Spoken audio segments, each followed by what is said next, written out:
Lona owesilisa uthi ngo-2023 ngesikhathi ezama ukusebenzisa ikhadi lakhe lasebhange esitolo lanqaba. Uthi waphuthuma ebhange nalapho abamtshela khona ukuthi ikhadi lakhe alisasebenzi ngoba ngokomnyango wezasekhaya useshonile. Wangitshela nje ebekucinga wathi yawu kuthiwa wena ushonile.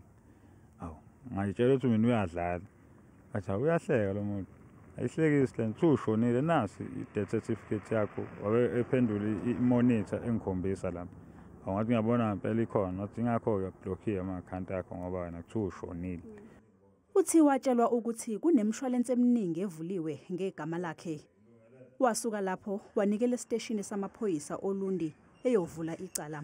Seshe bavela wangithatha nje ngithathela phansi angeke ukuthi wangibukela phansi kodwa nje udaba lami wabona ukuthi umuntu odlalayo njengoba kusafanele ngenze i-dry run ngihambe ngiyobheka qala isini investigate ngibuye-ke kube imanga ngiyomisa leso ngithi mina uzokwenza yonke leyo nto isidumbu siphuma in a few days uzobe usitholaphi leso sidumbu saze saphuma-ke isidumbu.